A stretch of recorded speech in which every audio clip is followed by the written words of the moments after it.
The Lost Ruins of Arnak. I know this is not the English edition, is from my country, and I have this game for a while, but I never had the chance to bring here to the channel, so I decided why not, now that I've bought the last expansion, I should close the door here and bring the rest of the content. So if you are not aware of the Ruins of Arnak, it's a 1 to 4 players. It's a bit of a complex game, so that's why the age is so high. And it says 30 minutes per player. You know, these things go. The game is clearly inspired in the Indiana Jones kind of vibe, where you will be exploring a place called Arnak, which has tons of things to explore. And this even goes further with the expansions, but it's a big box, and the game has one of the biggest boards that I've ever seen on a board game, and I'll show you the board after, as well as tell you how the game goes. So basically this game came at the same time as Dune Imperium, and so for a while there was a competition there to see which one was the best worker placement / deck builder.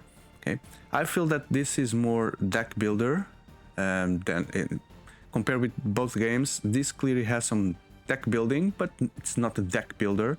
It's more a worker placement, because you'll be placing your workers alongside the map. So let's see what is inside, and this video is gonna take a while because it's lots of content and to explain you the game. So for you to have an idea, immediately you get the board here. I'll show you the board and open later, but this is just like half of the board, and I cannot even fit it on camera the way the camera is set up right now. And there's an extra board that goes up below this one, so it makes the game huge in terms of space. There's some previous games that I'm gonna remove. There's the manual. The art is very, very beautiful. You can see the images and some references to the lore behind this Arnak region. There's the board, and you see this area is a separate board that we'll need to place there. Then how to play, how to investigate the locations, finding new places in the ruins, fighting the monsters or the guardians as they call here, acquire cards for your deck, play the cards, investigate, because this game has two sides. It's the ruins and the investigation, so you need to play on both sides in order to progress. You'll have the help of the assistants, and then there's also another side of the board that will give you an alternative path. And there's a solo mode explained here, and an appendix mentioning the cards from the base game. Okay. So I promise you I'll give you how this game works after, but now let me just go inside and show you what you get. There's 4 reference guides for each player, and then you'll see all the icons there you can see on the cards and tiles, etc. And what you can do on your own turn. Each player will have player board like this: the red player, green, blue, and yellow. Okay, so this is where you have your deck, and you can do some actions, and you can also have your assistants helping you. I'll show you after. These cards are for the solo mode. It's not even cards, it's cardboard tiles for solo. Never played solo, so I'm not going to focus on that. When it comes to the assistants, so these guys will be available for hire. Okay, and then you can choose from a few selection, and they will give you these extra free actions. You see the lightning, which is generating resources, and then they can be upgraded for their golden side, and they will give you a better action. So this gives resources, this converts money into other resources, this gives you this or that resource. This is for traveling, upgrading resources. This kind of captain from a ship gives you the shipping. This guy gives you discounts in buying cards, so you'll have, as you will see, items and artifacts which you can buy. This guy converts things. This is in any typical deck builder, this is the symbol to get rid of cards, the initial cards for you to improve your deck. Buy cards, and then this is like the aviator, gives you access to planes by paying money. I have everything. This is not the original insert because I've gathered everything under this box. I don't have that big box that comes from Czech games. I would love to, so I have everything in bags. So this is the Ruby resource. It's really, I'm going to show you, it's the quality of the production is really amazing. It's not cardboard, it's a plastic that really looks like a ruby. This is one of the most rare resources in the game. Lots of small tiles that you will use throughout the game. Some of them will be secret and revealed later, so I have everything here. Another resource, which is these arrowheads in blue, made of plastic, very cool. Like as well the tablets, see these things here? They are plastic tablets, but they represent like, it's a resource that you need to use. I'm not sure how a tablet is a resource, but anyway. Then for each player you have your meeple and then your investigation material, which is a magnifying glass and a notebook. While the money is just cardboard gold. Not sure why money was not represented better. This is navigation resource, it's a compass. You also have these tiles which will convert to points in the end of the game. And these two things will be, actually this is from the expansions, I believe, so I need to remove it. Then you have this which will move around in the board to clean the cards. Speaking about the cards, see, I'm filling the table with content. So the base game comes with this amount of cards. These are called the fear cards, so they will count as that you could use them as a resource in the beginning, but they will be negative points if you don't get rid of them throughout the game. So there's a bit of a mechanic around them. Then, as I mentioned, you have on the brown side, you have the items represented by this item here, and then you have the artifacts.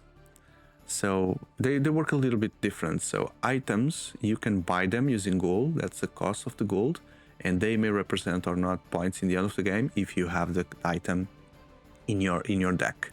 Okay, so when you buy an item, you don't use it immediately, it goes to your discard like a deck builder game, and then later on when you draw it, that's when you can use by playing it.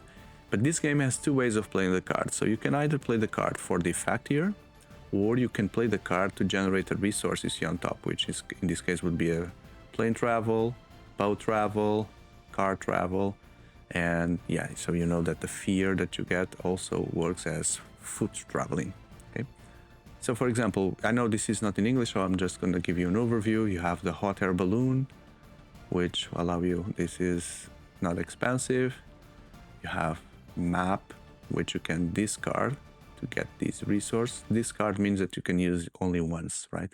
You pay 1 gold and then you get these 3 resources. The axe, it's you clean the deck once and you get a resource. That's good to clean the deck. The parrot allows you to discard a card. This is discarding by not using the card itself, but to generate this resource. So it go and fetches the jewel, as you can see there. The watch gives you immediately, when you play the card, these 2 resources, or you can pass your turn to generate 3 gold. So it's a beautiful card to use in the end of your turn. You have nothing else to do, so you pass and you get 3 instead of 2. Yeah, should keep that. There's a steamboat. It generates 2 travels, which could be good. And or when you play normally, just 2 navigations.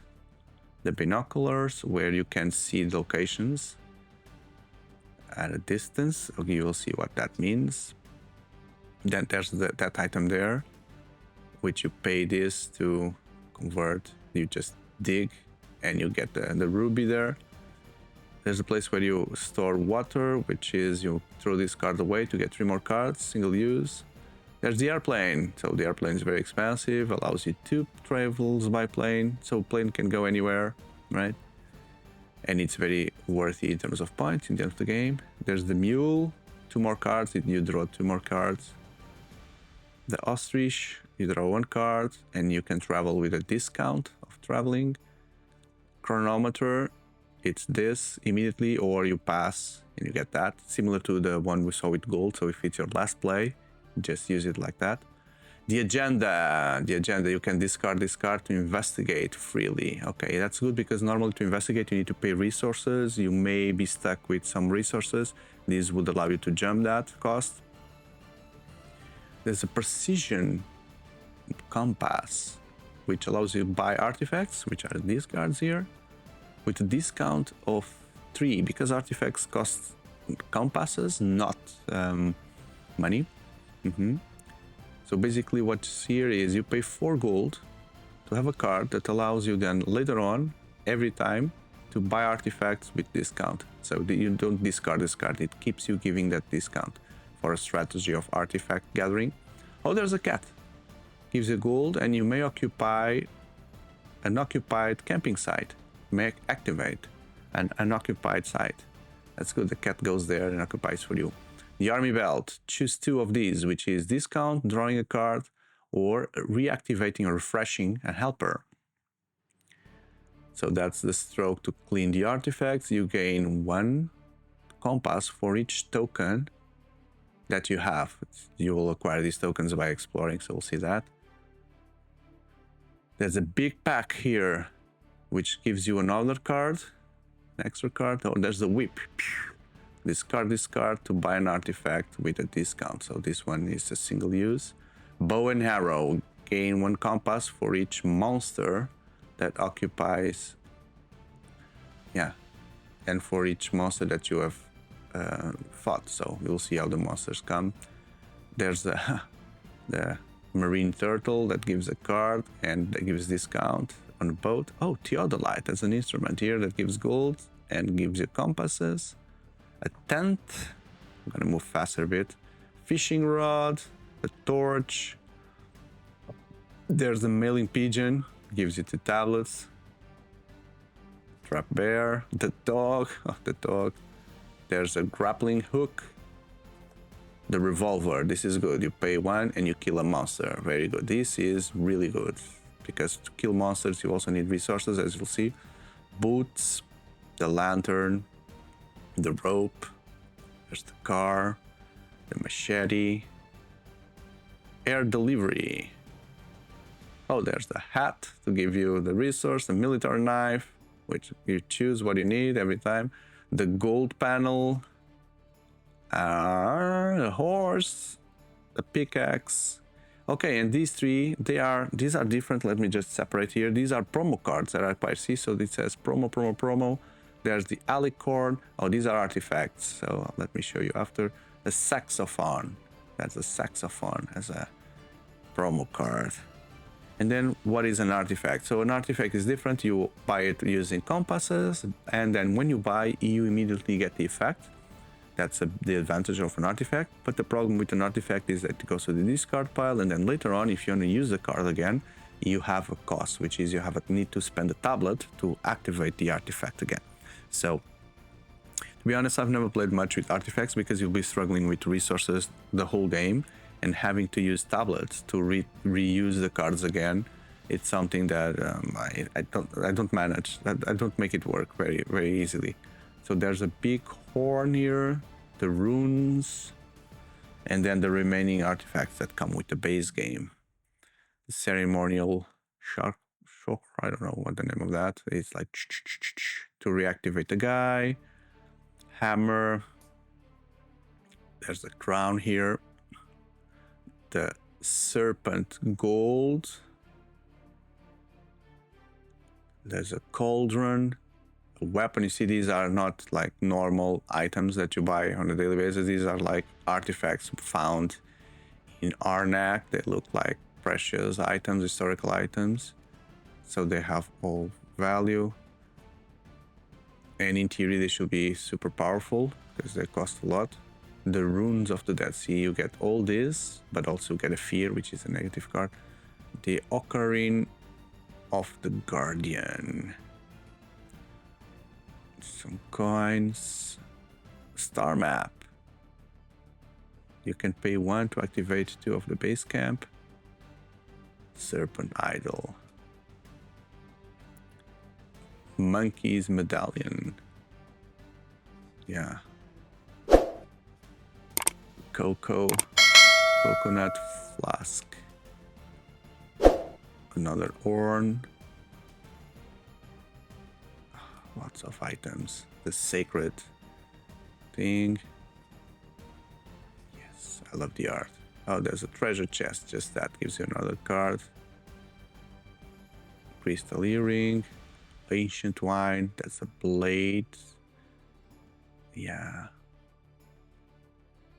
Another kind of blade. Stone jar. And there's the sun clock. Okay. Interesting cards. Okay, and what is the last thing for us to see is, yeah, these tiles here. By the way, the game brings these so you can score the points easily. In the end, it's going to be lots of points to score. So these cardboard things, they are both the locations and the monsters. Let's go for the locations first. So within Arnak, you'll have the shoreline where you start, and then you have the first level and the second level. So when you explore the first level, these locations will be like face down. You don't know what's there. And you know it's a first location because there's a one there. And then when you get there, you'll see how you reveal, and there's just artwork here on the locations, but you get the resources you see here on the bottom. Every time then someone needs to go there later in the game, they always get these resources. Okay, so let's take a look. I have this kind of tree with a statue, a cavern. Yeah, very beautiful. I just love to look at the artwork and imagining that I'm really discovering these regions and these places. The plain, they look so cool. Look at that statue of a blooded lion or tiger there. So these are the level ones. Then further inside Arnak, you have the level 2 locations, level 2, which are, the tiles are bigger. I think it's just a visual thing because it's the same thing. You knock it, you get the resources there, and every time someone visits them later, they get the resources again. So I don't think it's very usual to visit this often because this maybe late game. And to be honest, I think I only visited like once to get the corresponding points from doing that.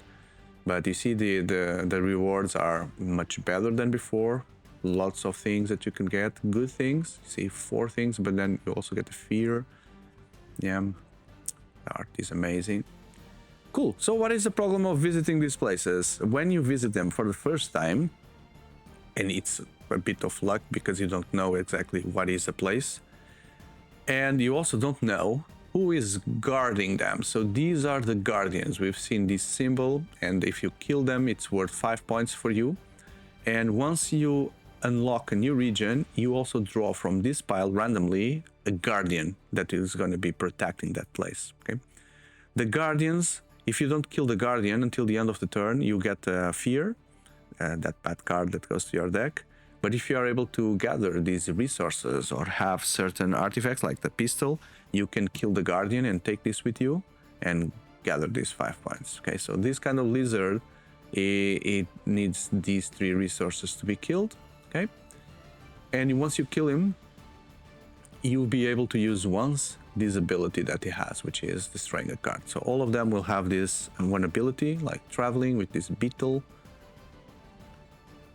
This snake allows you to, gives you a resource in the water, as you can see.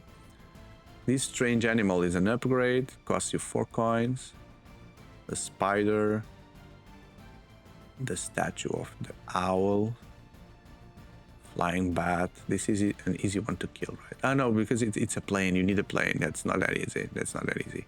You can always pay 2 coins to, I think it's 2 coins to get a plane. So basically, that could be it. Black red tiger, big scorpion. That is the red ants. You need boots to step on the ants. It's a rhino or whatever this is, coming straight at you. Big lizard. Another statue, living statue. Okay, so these animals, they've evolved from whatever, right? And they've been isolated in the ruins of Arnak. That's why they evolve into these strange animals that no one has seen before. Okay, so I give you an overview of all these components. Let's go and open the board and see how this game is played. For the sake of this explanation, I didn't open this part of the map. So, you know, goes here in the bottom this way, and this is where you should store the resources in a handy way and the tiles, etc. So I'm just gonna take this out and just focus on this part of the game. So for the example, I'm gonna be the red player, and I didn't show when I show you the cards, but there's the starter deck that every player starts, which includes 2 fears, 2 exploration cards, and 2 financial cards. So you can play these cards to generate the gold or to generate the compasses, or you can use them to travel for these destinations you see here. So for example, there's the base camp, which is this area here. You can go here to get gold, compasses, tablets, arrowheads, and to get a ruby. And if you have the old place open, you can just simply, for example, use a fear to generate a boot, and you go here and you get the 2 gold coins. You go here, okay, because the first player should also always go to the most cheap place there, okay? And if another player wants to go this place, he needs to pay 2 boots. So you would need to have 2 of these cards, or you can use 2 of any, because there's a hierarchy. A car and a boat replace a boot, and then a plane replaces a boat, a car, or a boot as well. So depending on the number of players, some of these regions will be locked. There's not all of these available. It's pretty tight for you to get to the places in the base camp. The first player always has the advantage of going to whatever he needs to start moving around, and it compensates with some money for the second player and forward. But that's the idea. You place your 2 workers where you want to go, and you get the resource. Then once you start accumulating cards and resources, etc., you will start thinking about exploring, because the gameplay is played for 5 rounds, so you cannot always stay in the base camp. Even in the first round, you may want to start exploring Arnak. And by exploring Arnak, I mean the second region and the third region, which is, let me show you above there, see, very far away. And how does this work? So everything is unexplored, and the first player to jump into that, he needs to first of all pay this cost here, which is 3 compasses. So if you have compasses, which could be by having tokens or using the cards to generate more tokens, if you pay 3, then you are allowed to visit or to enter the inner region of Arnak. So what you do, you choose a region, then you still need to pay the transportation cost, which could be by using a card that you still haven't used. So if I use a road card, I would need to go to this section, which is the land section of Inner Arnak. But if I use a boat card, that allows me to go to, you see there's a river here, and you can visit these regions. Once you choose one, imagine I want to go here, you place your one of your available workers there, you get this token, and this token gives you an immediate bonus, which is in this case is a tablet, okay? And then these things have another use, which I will explain later. You keep this, and then randomly we go to the pile of the locations, level 1, and we take one and we place there. So that's the place you found. Sorry, the reflection doesn't allow you to see much better. So you get that. You also get a ruby as a resource. So you go to the resources and you take one of these out. And as explained before, then you need to go to the monster deck, which is randomly shuffled. Take the top one, and congratulations, you'll also need to fight the lizard guy. So if you have these resources until the end of the round, you can kill him and keep this for you to use this extra action, and later on for the end of the game for the points. But if not, if the turn ends, the round ends, and you were here in a place where there was a monster that was undefeated, then congratulations, you will get to your deck another fear card, which is going to be negative points at the end of the game. It's basically just cluttering your deck, because these are the crappiest cards around. Okay. Then, since we are talking about traveling in Arnak, I'm gonna do some crazy thing, which is move a bit here. You see, And once later on in the game you have already explored the inner Arnak and you plan to explore the deep region of Arnak, then you need to pay 6 and choose. Some of these places have tokens. Some of them are hidden, some of them are visible. You need to use 2 cars instead of 1, or 2 boats instead of just 1, or planes, which is like a wild card. And then once you choose, you get a location which is a level 2 and the same monster, the same way that needs to be defeated. That's how exploring Arnak works. Throughout your Arnak exploration, you will be gathering these symbols, as we've seen, and this is a place where you should have your deck. So these things are worth, once you get the resource, you see there that these are worth 3 points in the end of the game, and you should have it here on your base camp. But throughout the game, there's a strategic use of these idols, which is you have these 4 slots available in a normal game, and any time in your turn you can just use one of these icons and cover one of the slots. It's still worth 3 points in the end of the game. What you lose is those points that are from the open slot. So if you do this, you are losing 1 point for the end of the game. Okay, but you can convert that into one of these actions, and this could strategically represent a big move for you in the game to get to much more points. Okay, and so it's easy for you to get rid of 1 point for one of these actions, 2 points, okay, but then 3 points and 4 points, you really need to think if it's worth it to cover that. With you also need 4 tokens, so this means that you need to open 4 locations to have 4 of these, or second level locations that give you 2. So it's a calculation that you need to do throughout the game to see if it's worth it or not. Also, there's a place here for you to have your helpers. You start with none, and you will acquire a few throughout the game. You'll see how. And then once you tap them, you do the action, okay? And you tap them, they stay like this, and then in the end of the turn, they untap for the next day, the next exploration day. Ruins of Arnak is not just exploring and killing monsters. There's a second region of the board that is equally important that you need to split your attention. It's that side exploring, but this side as well, investigating. So by investigating, you have these 2 tokens that come with your color, magnifying glass, and then the notebook. So when you pay these costs in your turn, what happens is you choose one of them that moves forward through the path that you're paying. But please note that first of all, the notebook cannot go further than the magnifying glass. So I should always start with this magnifying glass. And if I pay these 2 resources, I go here. That unlocks me the reward mentioned here for the magnifying glass. So for this level here, in the end of the game, means that I get 1 point there, and I also get this gold coin. If I achieve this level, then I will get 2 points, and that resource, then 4 points, and it goes up until the end of the bottom that I will show you, which is very, very important and lots of points. At the same time, you can pay whatever resource you want to move forward the notebook, assuming that is getting from below the magnifying glass. And there's also points associated with the notebook, lower than the other one, but gives you access to very powerful resources and rewards. So here, for example, this is the symbol of the helper. That's how you unlock your first helper. They will be here, and you just choose one of the top ones. Here you unlock the second one. Here you convert one of them to the gold side, which is the upgraded version. Then you upgrade the second one, and go on and on and on. Okay. Along the way, you will also be unlocking here on these squares. There will be tiles which will give you rewards. These tiles here, you see the square tiles that fit the coloring here. So if you are the first one to pass through, you get that resource. Some of them have a pile of tiles like this. You choose the best one.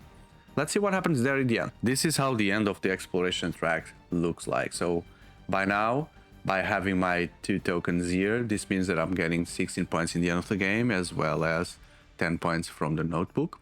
But if I pay this, and if I'm the first one to pay, then it means that I would go and fill one of these roles. Should be the most on the left, which will give you, instead of 16, it will give you 23. So that's very important why you should get there. It's a huge amount of points, makes always a difference in the final score.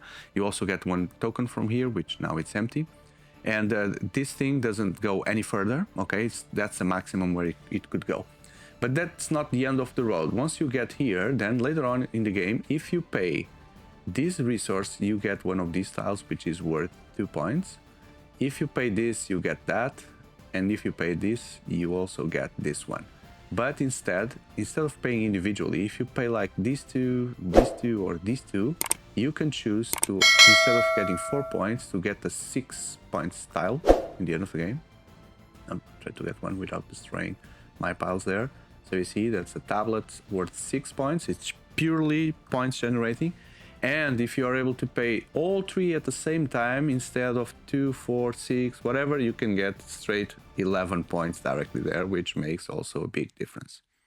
The last thing that I want to show you is the market part for the deck building. So above the Ruins of Arnak, there is the market in the board, where you have on the left side the artifacts region or zone, and on this side the items region. You also have the fear cards where you draw from here. So in the beginning, the setup says that there is only one artifact, you see here on this side, behind the stuff, and then there are 5 items, because there's not much being discovered. So these are the cards that you have available on your turn. You can pay the cost, you get the card, and everything slides, and you get another one that replaces like this. What is the meaning of this stuff? So in the end of the turn, in the end of the round, when everyone has played and passed, you see there are 5 moons here, meaning that there's going to be 5 days of investigation.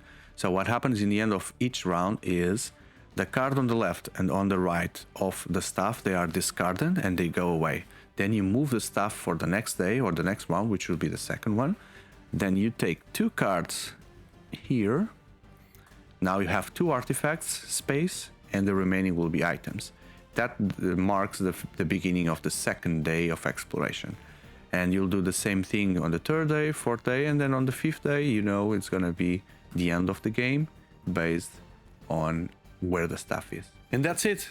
That's the Lost Ruins of Arnak. I hope you like this video to the point that you consider hitting that like button and subscribing. If you are interested in seeing the expansions, they are also in the channel.